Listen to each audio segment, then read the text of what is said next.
The gravel crunches beneath our tires as Logan pulls into Mom's driveway.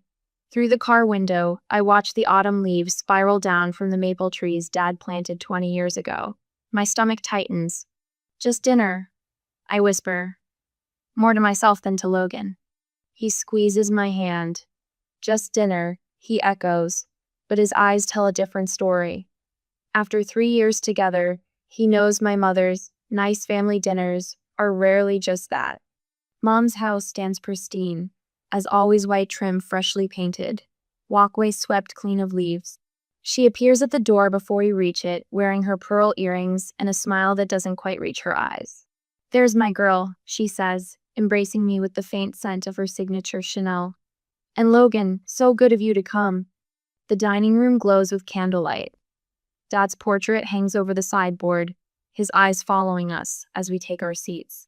The table is set with Mom's best china that she reserves for Christmas and funerals. "Where's Vanessa?" I ask, noticing the 3 place settings. "I thought this was family dinner." "She's running late," Mom says, straightening a fork that's already perfectly aligned. "Traffic, you know." I spot the box of tissues tucked beside her water glass. My throat tightens. Logan's hand finds mine under the table, warm and steady.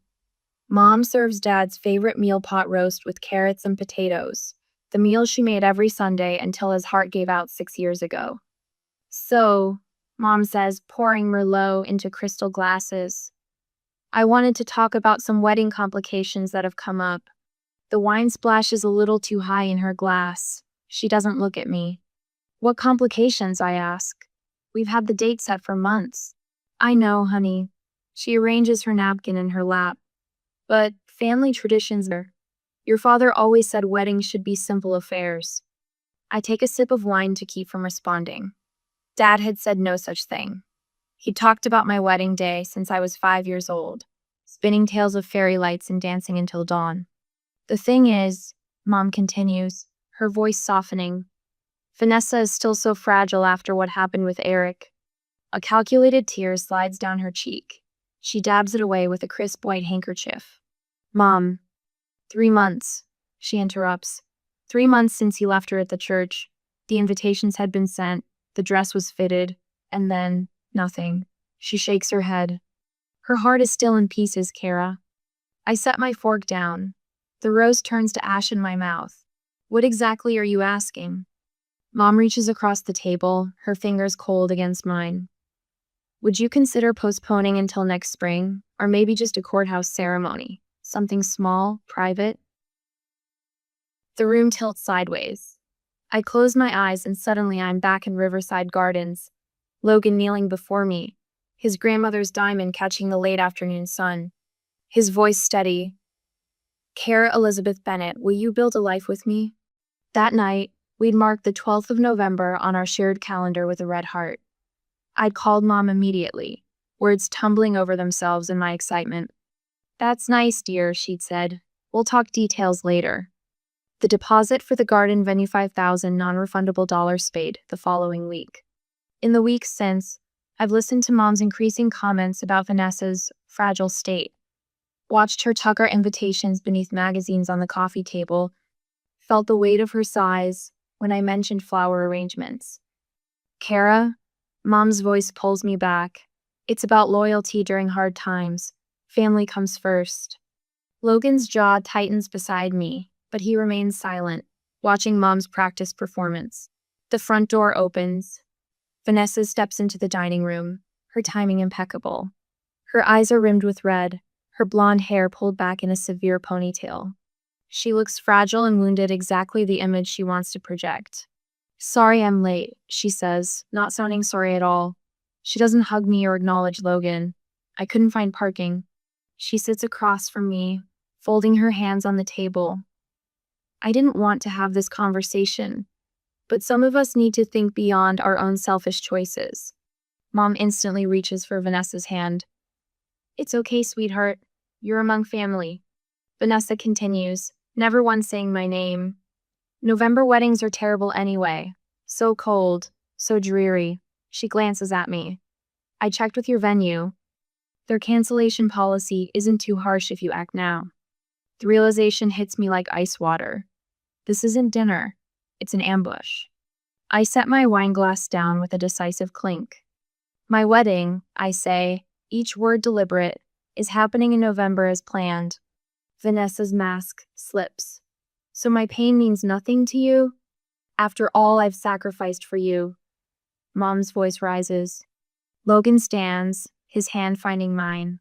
I rise beside him, surprised by the calm flowing through me. We're leaving now, I say, my voice steady. What would you do if your family asked you to put your happiness on hold because someone else's fell apart? Would you sacrifice your dream day to soothe someone else's pain? My next move changes everything. Mom's face transforms before my eyes. Her carefully crafted tears vanish, replaced by something harder, a tightness around her mouth that I recognize from childhood arguments with Dad. You're making a terrible mistake, she says, each word crisp and cold. Vanessa pushes back from the table. You were always Dad's favorite, always. He'd let you get away with anything. I flinch. The accusation isn't new, but it still lands with precision. Logan's arm tightens around my waist as we stand near the door, ready to leave. Uncle Robert and Aunt Jean agree with us, Mom says. So do your cousins. Nobody thinks this is appropriate timing. Vanessa steps closer, her perfume mingling with the lingering scent of pot roast. You've always been selfish. Even when we were kids, it was all about Kara.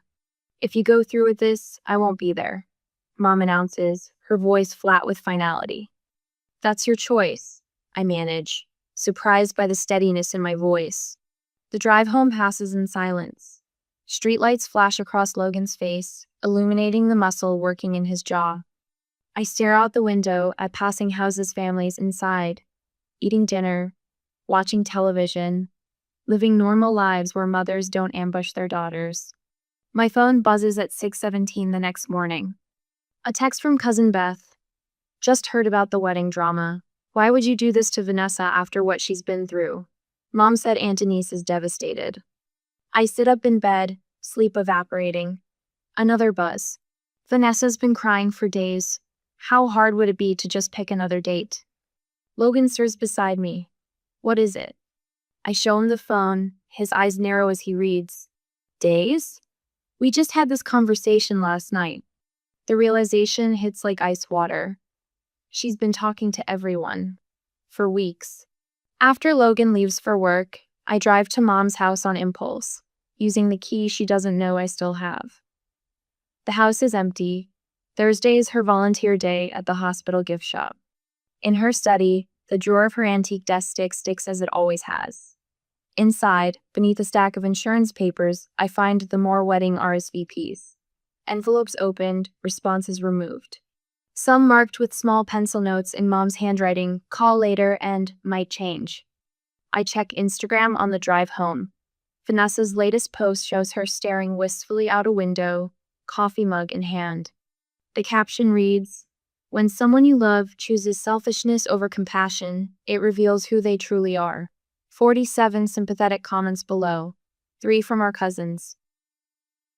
My phone rings. Mom's number. I don't answer. Her voicemail waits until I'm sitting in our parking lot, rain beginning to tap against the windshield. Kara, your sister is absolutely crushed. I hope you realize what you're doing to this family. Sleep on it. Make the right choice. I'm about to delete it when another message begins. Vanessa's voice, brittle with something that might be anger or tears or both. Maybe you'll get left at the altar too. Then you'd understand. That evening, I sit cross-legged on our living room floor, surrounded by wedding plans, invitation samples, vendor contracts, a timeline spreadsheet, the venue deposit receipt, $5,000 non-refundable paper clipped to a brochure showing autumn-colored maple trees surrounding a white gazebo. Logan places a mug of chamomile tea beside me, its steam carrying the scent of honey and lavender. He doesn't push for conversation, just sits nearby, his presence a counterbalance to the day's discoveries. I could push the date back, I say, the words tasting sour. You could, he agrees. Is that what you want? I trace my finger over a photo of our venue. It's what I've always done, made myself smaller, given Vanessa more room. The realization bubbles up from some deep, honest place inside me. Every birthday party, every holiday, every family dinner, I've spent my whole life shrinking for Vanessa.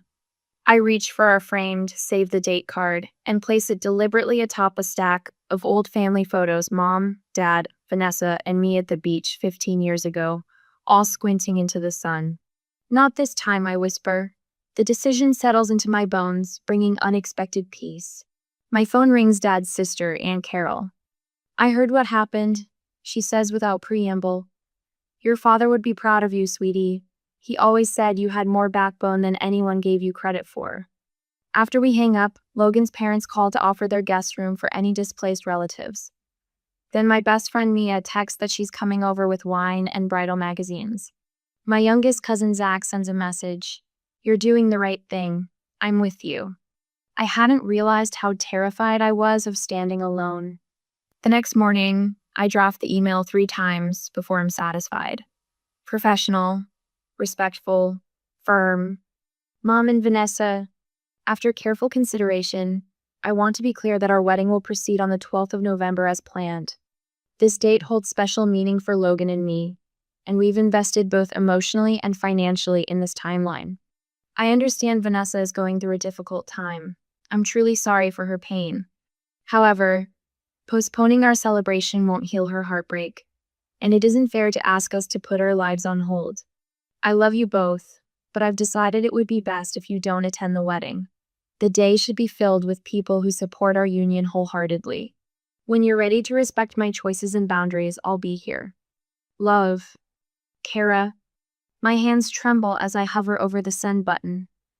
Logan stands behind me, his hands resting lightly on my shoulders. We deserve our day, I whisper and click send. Golden leaves dance around our feet as Logan and I walk the grounds of Riverside Gardens. The November breeze carries the scent of damp earth and wood smoke from a nearby fire pit. Look, I whisper, pointing to where the ceremony arch will stand. Late afternoon sun filters through the maple trees, casting a honey-colored glow across the clearing. That's our golden hour. Logan squeezes my hand. Perfect timing. His eyes hold mine, steady and sure. The wedding coordinator approaches with her clipboard. We follow her along the stone path where our guests will walk in 3 weeks' time. My phone stays in my pocket. I haven't checked it in over an hour.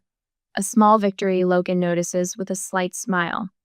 2 weeks ago, I couldn't go 15 minutes without scanning for texts from Mom or Vanessa. I was thinking white roses with sprigs of autumn berries and gold ribbon, I tell her. Here, planning our wedding feels right. Sacred, even. The chaos we left behind seems to belong to another life entirely. The calm doesn't last. Mom calls at 1:17 a.m., her words slurring at the edges. How could you shut out your own family? Her voice wavers between anger and tears. After everything I've given up for you girls. I sit up in bed, Logan stirring beside me. Mom, it's the middle of the night. Time doesn't matter when your daughter betrays you. We can talk tomorrow if you're sober. I hang up. Logan wraps his arm around my shoulders and I lean into him. My phone lights up again. I turn it face down. Did you hear what your cousin Meredith is saying? My friend Jackie asks as we arrange gift bags at my small apartment-based wedding shower. Several empty chairs surround us. Relatives who RSVP'd but never showed. I'm guessing it's not congratulations? I fold tissue paper into perfect peaks. She told people you disinvited your mother because she couldn't afford to contribute more to the wedding. The ache blooms in my chest. Maybe we should have just postponed, I whisper, the doubt finally escaping. Logan appears from the kitchen. 3 months would have become 6, then a year. His eyes meet mine, and it was never about the date. He sits beside me. It was about them believing they had the right to demand you shrink your joy to accommodate Vanessa's pain. Again. Jackie adjusts the veil in my hair as I stand in the bridal salon. The dress hugs my curves perfectly, the alterations finally complete. You look stunning, she says, voice thick with emotion. I'm so proud of you for doing this your way. What I don't say, Mom should be here, helping me into my gown, tearing up at the sight of me as a bride. Vanessa should be fussing with my train, making jokes to calm my nerves. It feels bittersweet, I admit, smoothing the fabric. Beautiful but incomplete, Jackie supplies. I nod, but then straighten my shoulders, looking at my reflection. For the first time in weeks, I don't look haunted. But it's mine, I say. This moment is still mine. Dad's grave sits beneath a massive oak tree. I place fresh flowers against the headstone, tracing the engraved letters of his name. I keep thinking about what you'd say. I tell him, my breath visible in the chilly morning air. About Mom, about Vanessa, about me standing my ground. Back home, I find myself opening his old desk drawer. That's when I find a card tucked inside an unmarked envelope. His handwriting, slightly slanted, fills the inside. For Kara, when you need it most. Live your truth, sweetheart. The people who truly love you will adjust their vision, not ask you to change yours. Your joy matters, claim it with both hands. All my love, Dad. I sink to the floor, the card pressed against my heart. 29 years of shrinking myself, of making room for everyone else's needs. No more. Yes, the 12th of November. I practice aloud, my voice growing stronger with each repetition. We're getting married the 12th of November. Logan brings me coffee each morning without being asked. He fields calls from vendors when I need space. He listens without trying to fix everything. You don't have to be so perfect. I tell him one evening as we address invitations. I'm not perfect, he responds, eyes crinkling. I'm just on your team. Jackie has appointed herself guardian of my peace. She screens calls, deflects uncomfortable questions from mutual friends, and shows up with wine when I need to vent. Gretchen asked if you were uninviting your entire family, she reports. I told her they uninvited themselves. Logan's mother calls every other day with small offers of help. I found these lovely pearl hairpins, she says. Something borrowed, if you like. She never mentions Mom's absence, never asks invasive questions. She simply fills the gap without drawing attention to it. Even the venue coordinator has stepped up. Family dynamics, she said simply when I explained why our guest count had dropped. We'll adjust the seating chart. No extra charge. My phone buzzes with the text from my cousin Tess. Just so you know, Grandma Bennett's talking to your mom. Not sure what about, but thought you should know. That night, a card arrives forwarded from my old address. Inside, a gift certificate and a note. For after the wedding stress. Love you both, Aunt Deborah. Aunt Deborah, Mom's sister, who I assumed was firmly on her side. 3 days later, Aunt Grace mentions during a quick call, your mom seems different lately. Quieter. I don't respond, afraid to hope. When I check social media before bed, I notice something strange. Relatives who've been conspicuously silent have suddenly liked our engagement photos. Uncle Robert, who never engages online, has left a thumbs up on an image of Logan and me beneath the oak tree where he proposed. The following afternoon, the florist calls about final arrangements. Someone came by asking about your bouquet yesterday, she mentions. She looked like you, same eyes. Didn't leave a name, though. I hang up and stare out the window at the maples shedding their leaves in the wind. Something has shifted. I can feel it. Standing firm in my truth has changed something fundamental in my family's dynamic. But deep in my gut, a question remains: are they truly changing? Or is this the setup for a more elaborate trap? 3 weeks before the wedding, I spread the seating chart across our coffee table while Logan checks vendor confirmations on his phone. Centerpieces confirmed, he says, handing me chamomile tea. Cake tasting Tuesday at 4. I add it to our calendar, a simple red dot against white. No hearts anymore. Just appointments, reliable and steady. You know, Logan says, most brides would be frantic by now. Most brides aren't me. He tucks a strand of hair behind my ear. You've been handling this with so much grace. Something flutters in my chest knot, the tightness that's been my companion for months. But something lighter. The space that opens when you stop carrying what isn't yours. Cousin Martha's text arrives at dawn. Thinking of you, sweetie, so excited for your special day. I stare at it while brushing my teeth. Martha hasn't contacted me since she heard about the situation, as everyone calls it now. By Friday, 4 more relatives send nearly identical messages, warm but vague. At the grocery store, I'm comparing lines when someone calls my name. Mrs. Reynolds, Mom's bridge partner, appears at my elbow. Kara, what a coincidence, she says, eyes darting to my shopping cart. Your mother mentioned you were looking at those lovely centerpieces from Diane's Florals. Did you go with them? Please tell my mother that if she wants to know about my wedding, she can ask me directly. I leave Mrs. Reynolds standing between the Merlot and Chardonnay, mouth slightly open. That evening, an email arrives from Great Aunt Edith. Family disagreements are temporary, but regrets last forever. Perhaps it's time for reconciliation? I delete it without responding. Vanessa's Instagram has shifted. No more thinly veiled posts about betrayal. Now she shares black and white photos of empty park benches with captions like "Healing isn't linear" and "Some bridges can be rebuilt." Logan notices me scrolling through her feed. You okay? They're changing tactics, I say, putting my phone down. From confrontation to guilt. Is it working? I consider this. No, but it's different. The package arrives 3 days later. No return address, but the handwriting is unmistakably Mom's. Inside lies Grandma Bennett's silver hairpin, the one she wore at her own wedding in 1953. No note, just the heirloom in a velvet box that smells faintly of cedar. I placed it on my dresser without telling Logan. The text from Mom arrives on a Tuesday. Can we meet for coffee? Just us. I read it 14 times while my tea grows cold.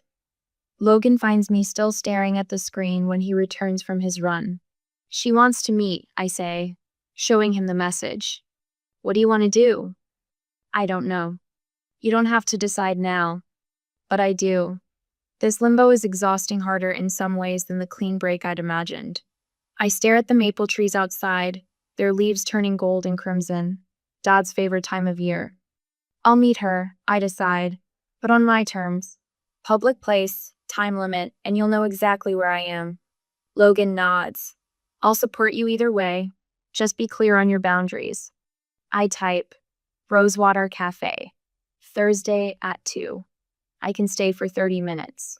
Her response is immediate. I'll be there. Thank you, Kara. The cafe buzzes with afternoon customers. Mom sits at a corner table, hands wrapped around a mug, her pearl earrings catching the light. She looks smaller somehow, less certain than the woman who orchestrated that dinner ambush weeks ago. Thank you for coming, she says as I sit across from her. I order coffee I don't want, just to have something to do with my hands. Mom waits until we're alone. She takes a deep breath and meets my eyes directly. I was wrong. The words hang between us. I've imagined this conversation dozens of times, but never quite like this. After your father died, she continues, her voice steady but quiet. I think I lost my compass. Everything felt untethered. Vanessa's pain was something tangible I could fix. Or I thought I could. She smooths her napkin. I've been enabling her for years. It's hurt all of us, but especially you. I don't expect you to forgive me right away, she says. Or ever maybe, but I wanted you to know I see what I did now. She reaches into her purse and pulls out an envelope, sliding it across the table. Vanessa wanted you to have this. She wrote it herself. 3 times, actually, before she was satisfied. My fingers hover over my sister's hand, writing the looping cursive I used to envy in high school. She's not ready to see you, Mom says. But she's doing the work now. Real work, with a therapist.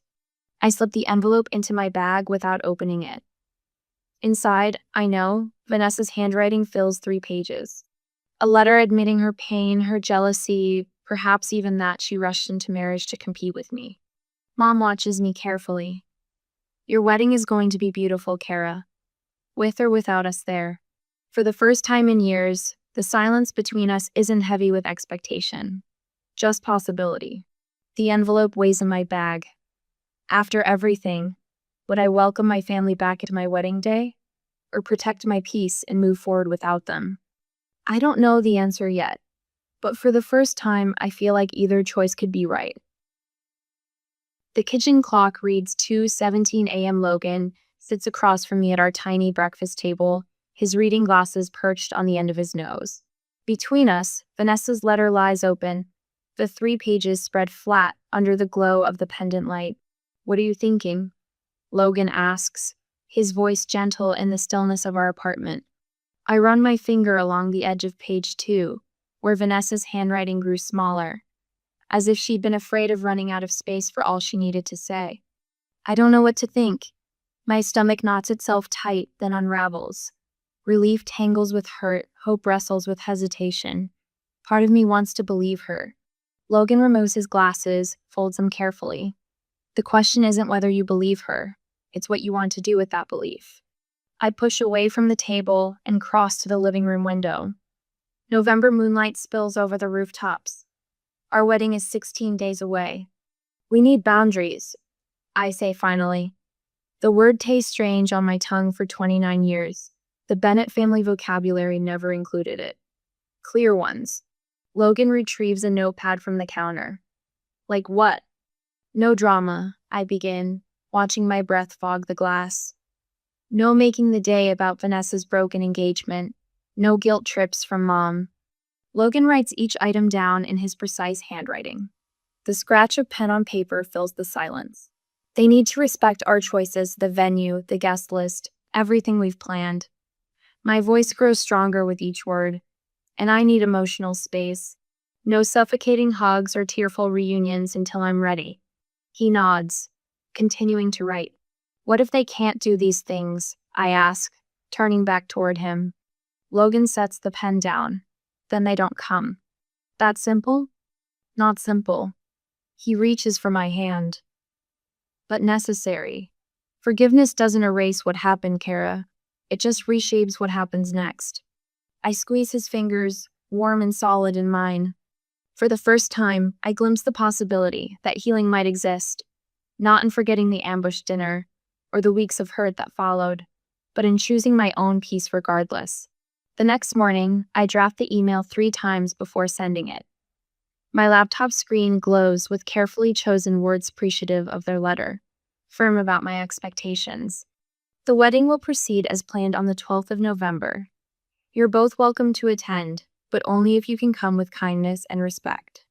I list the boundaries Logan and I discussed, my fingers trembling slightly as I type. This isn't about erasing what happened, it's about moving forward in a way that honors everyone, including myself. I hover over the send button for a full minute before clicking. Mom's response arrives before I've closed my laptop. My dearest Kara, your father would be proud of the woman you've become. I haven't been. I let my grief cloud my judgment, and I've been unfair to you for far too long. I promise to honor your wishes.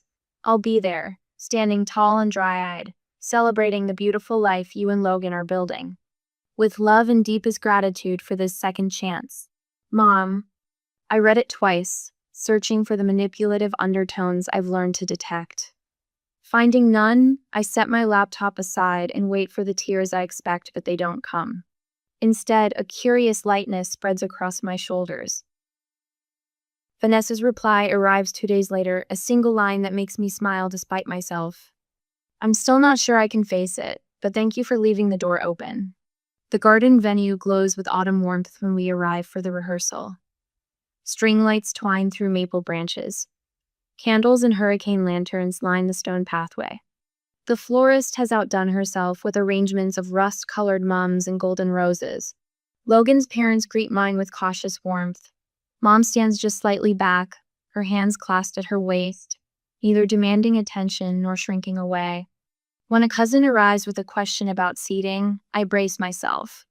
But Mom simply directs her to Logan's mother. Janet's handling that part, she says with a smile that reaches her eyes. She's doing a wonderful job. At the rehearsal dinner, Mom rises unexpectedly during the salad course. My fork freezes halfway to my mouth. Logan's hand finds my knee under the table. To Kara and Logan, she says, raising her glass, her voice quiet but steady. May your love be stronger than the storms that shaped it. Simple. Sincere. No dramatic speeches, no tears. Just 12 words that acknowledge both our joy and the difficult path we've traveled. Later, I spot Logan's parents inviting Mom to help with final adjustments to the seating chart. A small olive branch extended from their side. She accepts with graceful restraint, not overstepping or trying to take control. Uncle Robert corners me by the dessert table, his bourbon-scented breath hot against my ear. Shame about Vanessa not being here, he mutters, loud enough for nearby guests to hear. Family should stick together no matter what. The table around us tenses. Conversations halt mid-sentence. I hold my breath, waiting for Mom to agree, to use this moment to remind me of my sister's pain. Instead, her voice cuts through the awkward silence. This week isn't about loss, Robert. She sets her coffee cup down with quiet firmness. It's about joy, and Kara deserves every bit of it. The air shifts. I meet Mom's eyes across the table, seeing something I've searched for my entire life, her choosing me, publicly and without qualification. After Uncle Robert mumbles an apology and retreats, Mom finds me alone by the coat check. Our hug is brief, almost hesitant. Not a full repair of 3 decades of complex dynamics, but a bridge stretched cautiously between us. The morning of the wedding, I'm reviewing my vows when a knock interrupts. My maid of honor opens the door to a florist assistant, carrying the most exquisite bouquet deep crimson peonies. White calla lilies bound with golden ribbon. Who sent these, I ask, but she just hands me a small card. Be happier than I was. I mean it. No signature needed. My throat tightens as I carry the bouquet to the memorial table we've set up for Dad. I placed Vanessa's flowers beside his photo, the 3 of us at the lake house, summers ago, before grief and jealousy complicated everything. We're not there yet, Dad, I whisper to his smiling face. But we're trying. The November sun breaks through morning clouds, sending golden light across the garden where Logan waits for me. In 30 minutes, I'll walk toward him, toward our future. For now, I stand alone with my father's memory and my sister's unexpected gift, grateful for this moment of perfect, imperfect peace. Morning light spills through the curtains, casting golden strips across the dressing room floor. I lean toward the mirror, watching as Ellie pins tiny white flowers into my hair. Almost done, she says, sliding in one more pearl-tipped pin. You're trembling. A soft knock breaks the moment. The door hinges creak, and Mom stands in the threshold, her hands twisting around a small cloth bag. May I? Her voice lacks its usual command. I nod. Ellie slips out with whispered promises to check on boutonnieres. Mom steps inside, the scent of Chanel trailing her. You look like him, she whispers. Your father would have been speechless. My eyes burn. 6 years gone, and Dad still occupies the space between us. She crosses the distance first, her arms opening. Our embrace feels foreign and familiar, decades of complexity suspended in this breath. I brought something. She opens the cloth bag. Mom's handkerchief. One corner bears a pale blue embroidered flower. Something blue, I say. 60 guests sit among golden leaves and white roses. November sunlight filters through the maple branches, dappling the garden path. I wait at the edge, watching Logan take his place. The quartet begins. Each face I pass smiles with genuine warmth. Mom sits in the front row, understated in navy blue. When I reach Logan, his eyes fill with tears. He takes my hands, steadying their tremble with his familiar warmth. The celebrant's voice carries across the garden. We gather to celebrate love that endures all seasons. The wind rustles softly through the trees, sending a shower of golden leaves spiraling down around us. During the reception, I notice a shift near the entrance. Vanessa wears a simple blue dress, her expression vulnerable. In her hand, she clutches the friendship bracelet I made her when we were teenagers. I move toward her. Each step feels like crossing a bridge still under construction. I lift 2 champagne flutes from a passing server and offer her one. No words yet, just eye contact. Breath, forgiveness in progress. Later, Mom taps her glass, rising slowly. The garden quiets. I didn't always get it right, she says, her voice steady, words carefully chosen. But I never stopped loving you, Kara. She speaks of my strength, of Dad's pride. The crowd listens in stillness, no tension now, only emotion. Her toast ends with laughter and tears. It feels real, not rehearsed. At dusk, Guests write wishes on paper lanterns. Mom, Vanessa, Logan, and I gather near the small pond, lighters in hand. There's room for both our stories now, I tell Vanessa quietly as we touch flame to wick. Our 4 lanterns rise first golden light, drifting upward into twilight. Dozens more follow, a constellation of hopes climbing into the darkening sky. Our first dance unfolds under fairy lights. No speeches, just connection. I glance around at the faces. The tension from weeks ago has dissolved into calm warmth. From the corner of my eye, I spot Vanessa joining a circle of distant cousins on the dance floor. Her movements tentative but welcomed. The photographer captures a moment I don't notice until later. Mom, Vanessa, and me, heads tilted back in genuine laughter. As we drive away through an arch of sparklers, I look back at the garden glowing behind us. My family stands together, arms raised in farewell. Not perfectly healed, not completely whole but trying. And for tonight, that's enough. In the car, Logan squeezes my hand. Happy? I rest my head on his shoulder, watching the sparkler light fade in the distance. Yes, finally, yes.